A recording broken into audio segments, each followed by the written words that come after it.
everybody. Welcome to the Unapologetically Jewish podcast. My name is Matthew Tobe, and I have an incredible guest today, Melissa Lansman, Member of Parliament for Thornhill. Thank you, Melissa. Welcome to the show. Thank you so much. All right. Long-time watcher, I guess, for first-time caller. Amazing, and thank you. So we're going to start off really quickly and jump right into it. And there's no time limit for anything you want to say. Okay. So here we go. So do you have any questions for my answers? Maybe. So, Melissa, for people who know you as a member of Parliament, who are you outside of politics? Let's get into the nitty-gritty before we get to politics.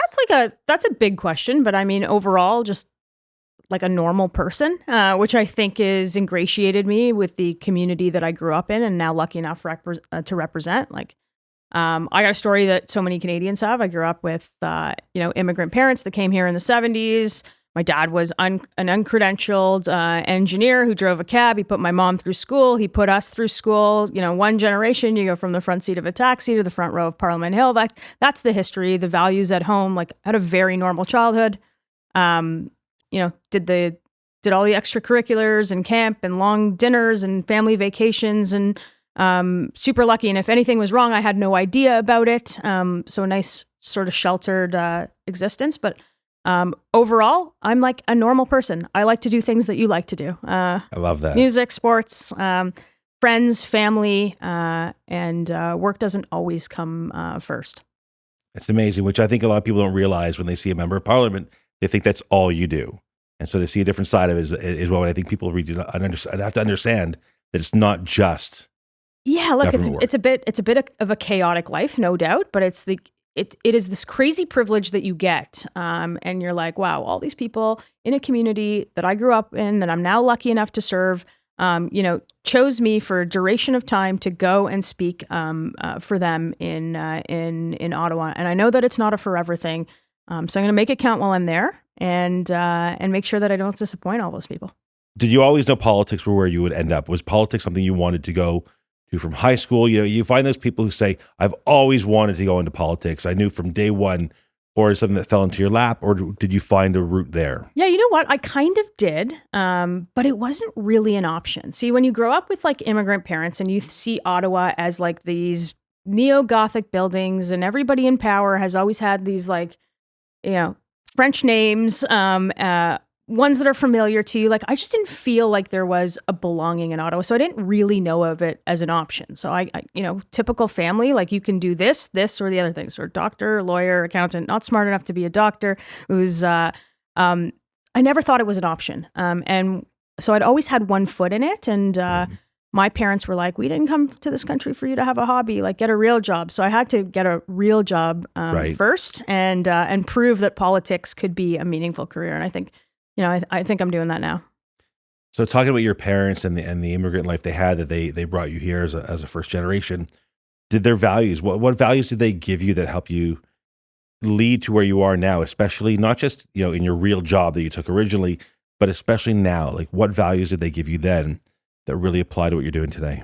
Yeah, look, I think that everything I am is because of them, and I'm part of the unlucky club of pretty young orphans. So both my parents are gone in the last 6 years. Both of them have passed away, and then you only realize, not after they pass away, but later in life, that sort of the way that you think, your my sort of ideological way that I see the world all comes from the fact that they came here.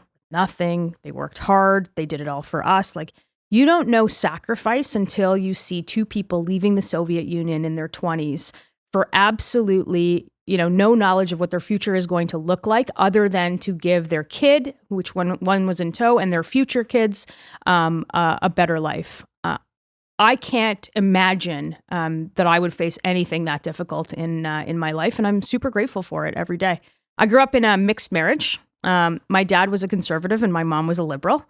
Wow. And so the conversations, and I grew up as the youngest by far. So the conversations were always like way above what was appropriate for my age, and way too spicy for a kid to hear. So I sort of got into it pretty young, and I started to understand that they came from a past and they saw the world differently, and the world saw them differently based Right. on, my mom was a professional. My dad, again, was uncredentialed, so he didn't work as a professional.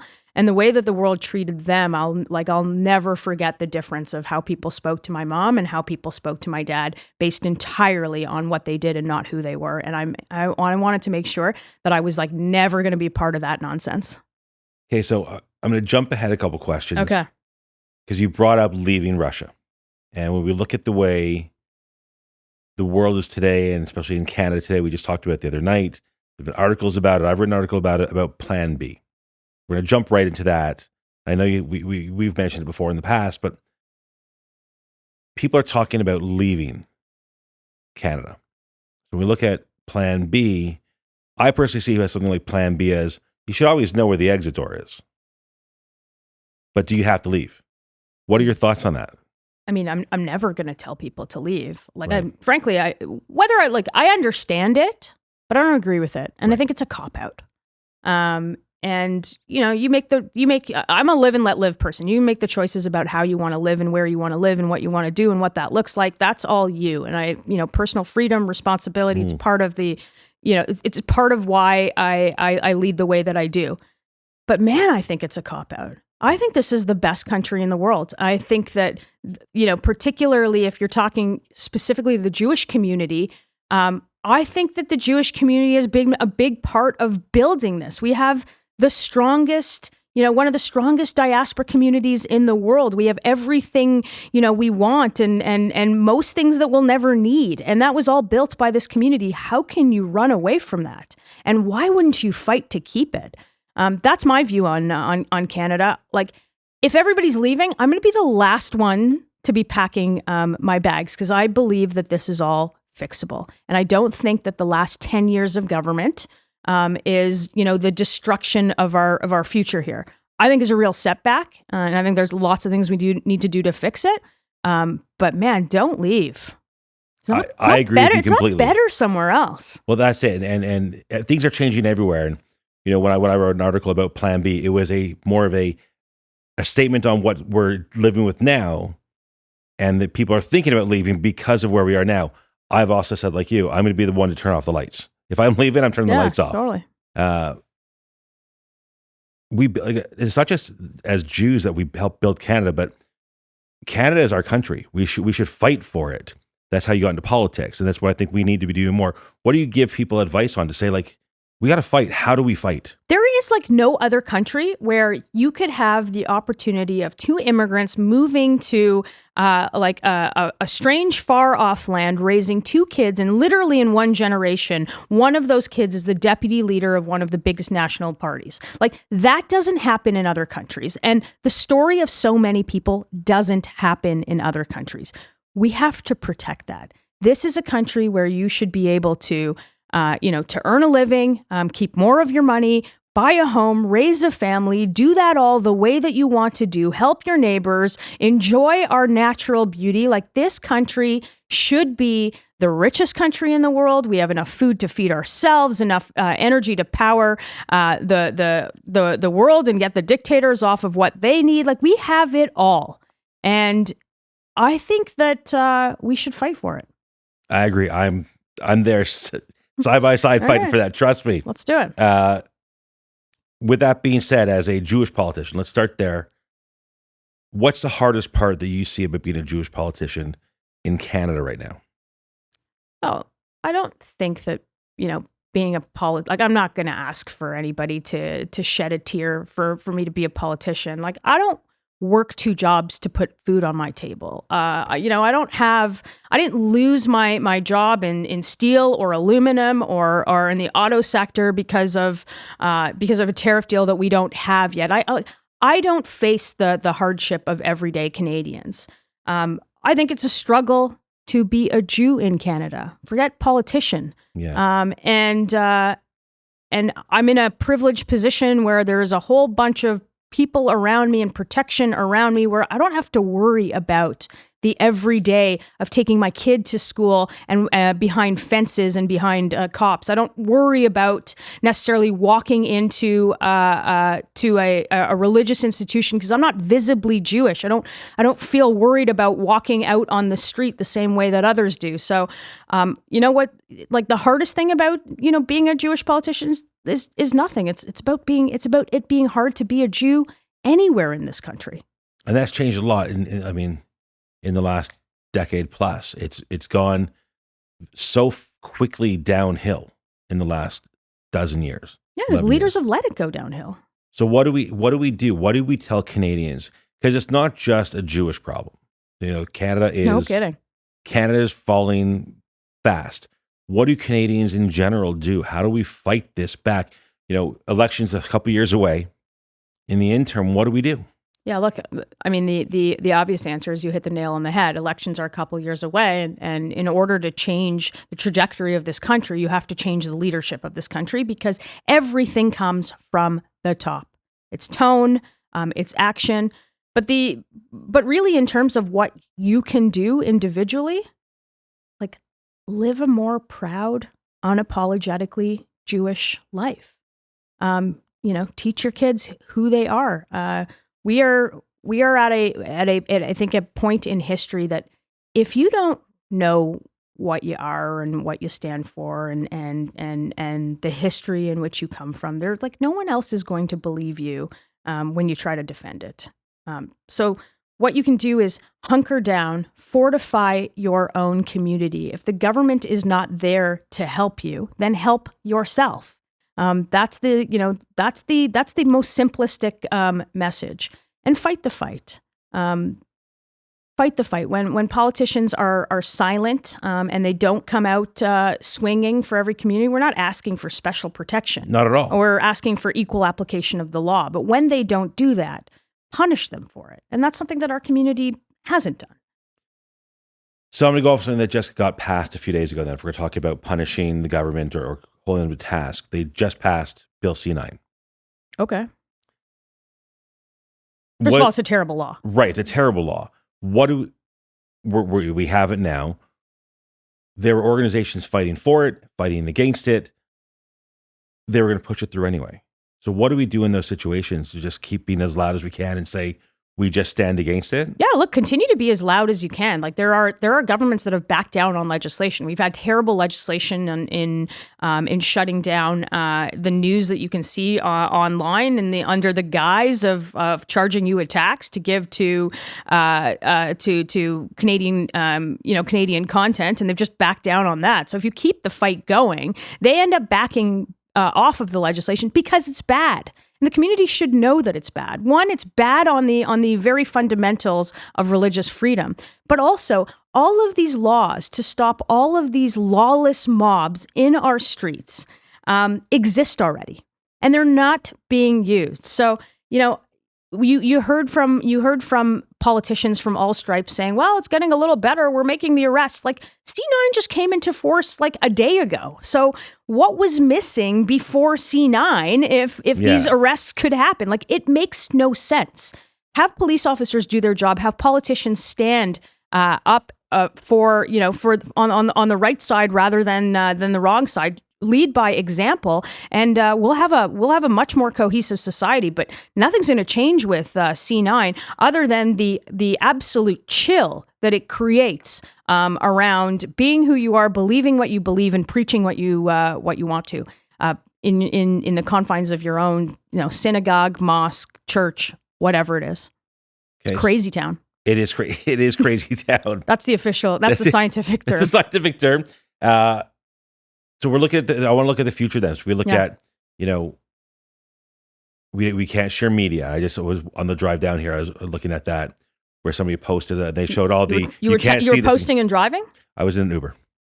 So they were driving. So the video showed all the sites that you can't see. Yeah. It's not even just in Canada. Like I can't see Fox News. I can't see anything outside of Canada news wise. So when we look at social media being the place that a lot of our youth get our news from, news from, what do you see in the future for young Canadians? What are they going to be looking at in 3 years? we want to get kids involved in politics. We want to get kids involved in leadership. If they're looking at the way it is now and they're seeing all these things online because that's where they're looking at it, and they can't get proper news, what do you think the future of young Canadians looks like?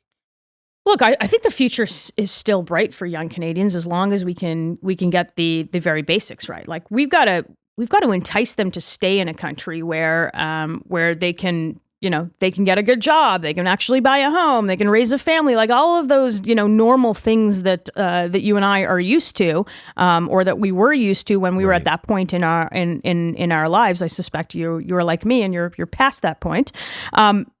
We've got to make sure that the fundamentals are in place. But on social, like, first of all, we can't leave it up to this government. Every time they've tried to regulate this space, it's been a huge incursion into privacy rights. They've screwed up every piece of legislation, from online harms to Canadian content laws, to now the draconian second part of lawful access that nobody asked for and they just rammed through. So, like, let's not leave it up to them. But what we can do on young people is we gotta get back to the grassroots. We gotta get back to talking to each other. Get your head out of your phone and go and knock on doors and write letters, and have community gatherings and do the thing that we used to do, face-to-face conversations. And I mean, it sounds simple, but it's not being done. It's not being done. So if we were to get, it happens when you go to summer camp, but barely. Like, that's even more of a challenge. They kind of get that, but they're doing everything else. Yeah, well, we can't put people in the wilderness and take away their phones, exactly. But we've got to make it engaging enough that people see a difference, and that people see the change. I when I got into this in politics, I had really, really big shoes to fill, and I still do. Peter Kent was the MP before me for 13 years, and he had a very different style and a very different organization. And we made it a point over the last 5 years since I've been there to engage an entirely new demographic of people into politics, young people, boots on the ground. And we've done that. And we've built an organization that if you ask them about politics 5 years ago, like most of them were probably in high school, but the rest would have been like, no, I'm just not into it. So you've got to get people interested. And I think that happens from integrity and authenticity and leadership that people can get behind. And I'll tell you that's fully true. I got involved in politics. I'm old enough now where it was in the Meech Lake Accord. That's how old I am. Where there was a fight in the parking lot between our school and the French school next door. And 3 days later, Brian Mulrooney was there giving a lecture to the entire school. And it changed exactly how everybody in my peer group saw politics. And we became political because of that. So it makes a difference when the politicians are actually getting face to face with the youth. Yeah, for sure. Yeah, look, I spend a lot of my time engaging with young people. There's like a couple things that I can't say no to, and that's when a young group asks for time to engage in politics. Like, I will always say yes to that. Well, it's important to see that they have access. Yeah, for sure. I think they need to see that that politics reflects me. It's one of the reasons I ran. I didn't I could be mad about it from the sidelines, or I could be part of it and replace the thing that I was mad about. Do you have the youth look at you being like, "Oh my God, I want to do what you do"? Has anybody said I want to go into politics? Yeah, lots of people have said I want to go into politics, and there's still lots of time to convince them to do something more productive. But kidding aside, I think that there are a lot of people who want to do this for the right reasons and want to be part of their community. And as a result, like, before you go into politics, like, you're engaged in you get engaged in your community. You lead an effort into something that you care about. Like, civic engagement is much more than being in the privileged position of having the seat from Thornhill. There is a whole lot of people that got me here. There is a whole lot of people that are leaders in our community that I learn from every day. And there's a whole lot of people doing things behind the scenes, like you, who don't get the platform necessarily, who have to create it on their own, and make sure that they shape the future of the conversation. It's pretty cool. It actually is really cool. So you talked about leaders there. I want to go to, when we look at everything happening with, all the armchair quarterbacks, everyone's got an opinion. What separates somebody from being a leadership role to a commentator? There's a lot of commentators out there, and a lot of people who think they're commentators who think they're leaders. What separates those two? Yeah, well, it's the same way. Like, I comment on the Toronto Blue Jays every single game, win or lose. This is what I would have done. I comment on the front office and their moves, and that's commentary. The difference between commentary and leadership is one thing: it's action. And it's making sure that you take that commentary and you put it into productive uses, and you act on behalf of your community. And I think one of the things, I used to be a commentator. I used to comment on politics all the time. I was so upset about it during the pandemic, and I was worried that if I didn't put my hat in the ring and I didn't do this, that somebody would waste this opportunity for a decade, and I would never get the chance for the seat at the table. So. Action's important. Getting a seat at the table is important, and commentary is what you can do on on Mark Shapiro's moves. So, we've talked about this a little bit, but what responsibility do regular, I won't say ordinary, but regular people, run of the mill, like all of us, essentially, not politicians though, just regular Canadians. What responsibility do we have in this whole game that we're dealing with politics, and what role and responsibility do they have in making sure everybody's held accountable? Well, you have the same responsibility as I do. What do you like? I'm not. I'm a I politician. say it because people look at politicians being above everybody else. No, that's the wrong way to ever look at yourself as a politician. So if that's how you look at yourself as a politician, I suggest you knock it down a few pegs and try humility. I'm there to serve the community. I'm there to be a voice of the community.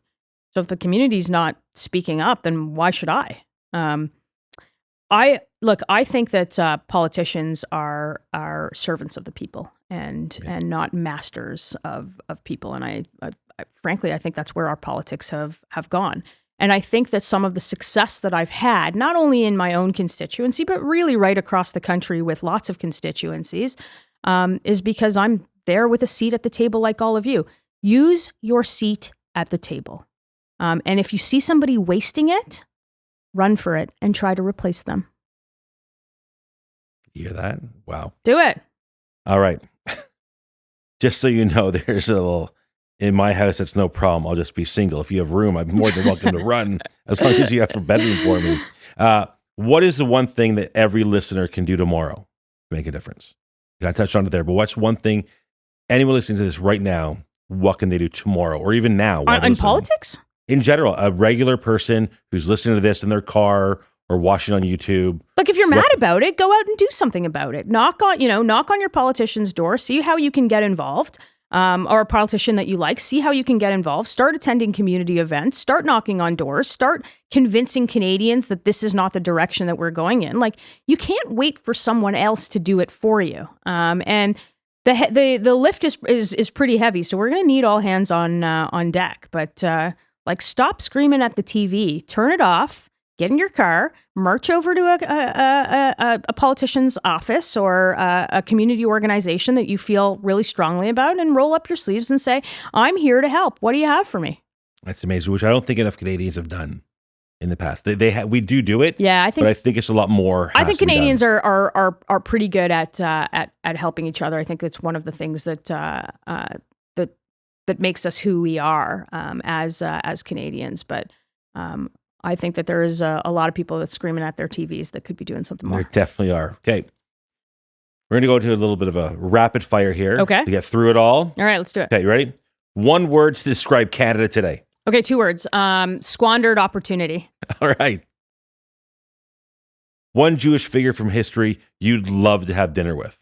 I think Golda Meir would be a cool person to have dinner with. That'd be a cool one. Best advice you've ever received. Oh, be nice on the way up because you are going to see everybody on the way down. That is so true. Most underrated quality in a leader. Today, integrity. What makes you proud to be Canadian? So much. Freedom, democracy, the rule of law, the things that we used to believe, the fact that this country gave my parents everything, which in turn gave me everything, the fact that we can We should be able to do so much more than we're doing and be a light upon the nations. That makes me so proud of being Canadian, and a blip in history with a new government doesn't stop that pride. It is a blip. Totally blip. Okay. My last question for you. We're going to go in the future.